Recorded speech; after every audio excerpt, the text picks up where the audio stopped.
देखिए, आज जो हिंदू सेना के विष्णु गुप्ता ने मैं इसको मानता हूं कि सब कॉन्टिनेंट की सब में बड़े इस्लामिक इंस्टीट्यूशन हजरत ख्वाजा मोइनुद्दीन चिश्ती की दरगाह पे एक इन्वेजन मानता हूं मैं इसको। ये क्रिमिनल है। ये द हिंदू की रिपोर्ट है जो फरवरी 20, 2016 को 5:33 AM को अपडेट की गई। इस पे 2011 तक 9 FIR दर्ज हुई और इसको 2 साल के लिए तड़ी पार करने के लिए भी south east Asia district police ने कहा था। तो ये क्रिमिनल है और ये आता है। इसके पहले वो आया था, क्या कहते हैं, सिमरन करके आया था। उसने कलेक्ट्रेट में हजरत ख्वाजा मोइनुद्दीन चिश्ती रहमतुल्लाह अलैह की शान में गुस्ताखी की, जबकि उस पर सो मोटो लेते हुए पुलिस को केस करना चाहिए था। जबकि हमारा कोई बच्चा कुछ कर देता है तो उस पर सो मोटो ले लेती है पुलिस और उसको 2-2 साल जेल भी भुगतना पड़ता है। छोटी छोटी बातों पर हमारे बच्चे जेलों में जा रहे हैं, इतना बड़ा केस करता है। अच्छा, हजरत ख्वाजा मोइनुद्दीन चिश्ती की दरगाह जो है भारत की डाइवर्सिटी को प्रमोट करती है, गंगा जमनी तहजीब को प्रमोट करती है।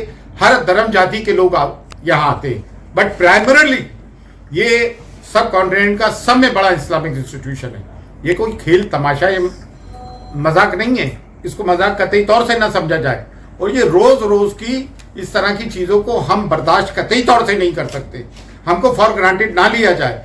अगर हम पीसफुल कोएग्जिस्टेंस चाहते हैं तो इसका मतलब नहीं कि कोई हम बुज़दिल हैं या डरपोक हैं। गरीब नवाज के करोड़ों नहीं अरबों शहदाई हैं, उसमें हर धर्म जाति के लोग हैं। हमने कब किसी के धर्म के ऊपर, किसी धार्मिक जगहों पर कोई प्रश्न चिन्ह उठाया है? 2007 में 11 अक्टूबर को भी यहाँ बॉम्ब ब्लास्ट किया, उसमें 3 लोगों को उम्र कैद हुई भी है। जबकि हमारा कोई कुछ कर देता है तो फांसी की सजा होती है। उसमें जो वो क्या कहते हैं भावेश पटेल है, वो RSS का प्रचार रख रहा है। इन तंजीमों पे बैन क्यों नहीं लगाया जाता है? और ये कब तक हम इन चीजों को बर्दाश्त करेंगे? क्या इन्होंने खेल तमाशा लगा रखा है क्या? और ये इस तरह के क्रिमिनल्स लोग जिनके ऊपर क्रिमिनल केसेस चल रहे हैं, द हिंदू की रिपोर्ट है फरवरी 20, 2016 की, 2011 तक इस पे 9 केसेस लगे। कोई भी आता है आके बयान दे जाता है और ये दरगाह और खानकाहों की खामोशी ने आज ये दिन दिखाए। इनकी चाटुकारिताओं ने, इन दरगाह और खानकाहों पे भी बहुत सारे मीर जाफर, मीर सादिक हैं। हमारे इस्लामिक मुस्लिम समाज में बहुत सारे मीर जाफर, मीर सादिक हैं। अब वक्त आ गया कि इनका बॉयकॉट करना चाहिए। और कब तक हम इन चीजों को बर्दाश्त करेंगे भाई? ये एक फेक नैरेटिव और इकोसिस्टम डेवलप किया गया। पहले लव जिहाद को लेके, फिर लैंड जिहाद करके, फिर वक्त को लेकर आया गया। मतलब आए दिन पिछले 10 साल से anti Muslim act, anti Muslim ordinances, love जिहाद, लैंड जिहाद, UPSC जिहाद, मॉब लिंचिंग, कभी इनकी वेशभूषाओं से पहचानो, कभी ये करो, कभी वो करो, कभी मियाँ भाई मुस्लिम मियाँ, कभी CANRC। ये कब तक बर्दाश्त किया जाएगा?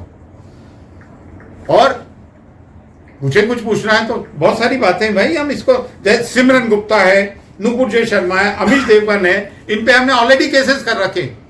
मीडिया, गोदी मीडिया पिछले 10 साल से इस्लाम और मुसलमानों के पीछे पड़ा हुआ है। अरे भाई, इस देश में हम सब प्रेम और प्यार मोहब्बत से जीना चाहते हैं। हमारी एक साइजेबल पॉपुलेशन है, हम 30 करोड़ लोग हैं। कोई चूहे बिल्ली तो है नहीं कि आप जब चाहोगा जो चाहेगा मुंह पे जबान उठाएगा और तालू से लगा देगा। देखिए, मुसलमानों ने मुजाहिरा किया, औरंगाबाद से जो रैली निकली है महाराष्ट्र में, मुंबई तक आई है। अब ये क्या संकेत देती है? ये संकेत देती है, it's enough, we are not going to tolerate this bullshit anymore. ये तमाम देशवासियों के सोचने की बात है। हर साल प्राइम मिनिस्टर की तरफ से चादर आती है और दरगाह Khwaja Sahab is covered by Dargah Khwaja Sahab act already. और ये बेवकूफ जाहिल किस्म का आदमी ये कह रहा है कि जो अकबर कुछ करता था अकबरनामे में आता था, शाहजहां कुछ करता था शाहजहांनामे में आता था, अकबर और शाहजहां ये आए नहीं। अरे ये मुगलों के फरामीन है, जहांगीर के फरामीन है, शाहजहां के फरामीन है, अकबर के फरामीन है। इन्होंने बहुत सारे गांव हमको नजर किए।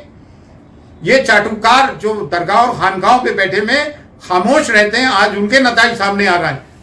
आज बातें करते हैं बैठकर, आज उन्हीं के तो ये दिन दिखाए हुए जो चापलूसी और चाटुकारिता करते रहे हैं ये लोग। And we are not going to tolerate this bullshit anymore, that's all. लोगों पे बैन लगना चाहिए, इस तरह की तंजीमों पे बैन लगना चाहिए। 2007 में 11 अक्टूबर को यहाँ बॉम्ब ब्लास्ट किया। जिन्होंने बॉम्ब ब्लास्ट किया वो तीनों हिंदूज थे। उसमें से एक भावेश पटेल RSS के प्रचारक थे और इल्जाम हम पर लगाते और उनको भी उम्र कैद हुई और जमानत पे छूटे में वो। दरगाह दीवान ने बयान ना देकर नसरुद्दीन चिश्ती ने बयान दिया है इस पूरे मामले को लेकर, क्या लगता है उनको बयान देना चाहिए? उनके पिताजी को देना चाहिए, क्योंकि वो दरगाह ख्वाजा साहब एक्ट के हिसाब से उनको मतलब वो दरगाह में उनकी कोई ऐसी स्थिति नहीं बनती है, लीगल स्थिति, कि वो इस पे बयान दे, क्योंकि ये मामला दरगाह से जुड़ा हुआ है। तो दरगाह के जो मौजूदा दीवान है उनको ये बयान देना चाहिए, ना कि इनको ये बयान देना चाहिए। अच्छा, मुसलमानों के खिलाफ, दरगाह के खिलाफ बयान को लेकर, लेकिन आज उन्होंने बयान दिया है, खिलाफ बयान दिया है, हमेशा पक्ष में देते थे, क्या लगता है? अब इसको तो यही कहूँगा, मम्मी मैं तो सीखूंगा गोली चलाना। भाई ये हमेशा तो शासन और प्रशासन की हक में बयान देते थे। दरगाहों, खानगाहों, मदरसे, मस्जिद हुई, आपके कब्रस्तान हुए, वक्फ हुआ, वक्फ का जो एक्ट आया उसके फेवर में, CNRC के फेवर में, ट्रिपल तलाक उसको देते थे।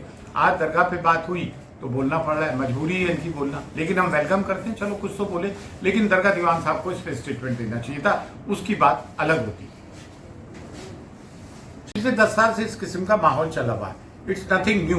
पहले ये आए हिंदू वीर सेना, फिर हिंदू सेना, महाराणा प्रताप सेना, सिमरन गुप्ता, नुपुर शर्मा, अमीश देवगन, तो ये तो आए दिन के इस किस्म के बयान दे रहा है। कभी एडमिनिस्ट्रेशन को लिखते हैं, कभी गवर्नमेंट को लिखते हैं। ये पूरा एक इकोसिस्टम डेवलप हुआ हुआ है, एक नैरेटिव डेवलप हुआ हुआ है। लव जिहाद, लैंड जिहाद, UPSC जिहाद, फिर ये वक्फ अमेंडमेंट एक्ट लेकर आ जाते हैं। आए दिन मुसलमानों को तंग करने का लगा रखा है। लेकिन हम ये कोई मजाक ना समझे इसको। ख्वाजा मोइनुद्दीन चिश्ती के करोड़ों नहीं अरबों अनुयायी हैं, और उसके अंदर जो है हर धर्म जाति के लोग हैं। और इस महाद्वीप का, इस बर्रे-सगीर का, इस सब कॉन्टिनेंट का सब में बड़ा मुसलमानों का इस्लामिक इंस्टीट्यूशन है। ये कोई इसको चूहे बिल्ली का खेल ना समझे। और फिर एक हद होती है इस चीज़ की।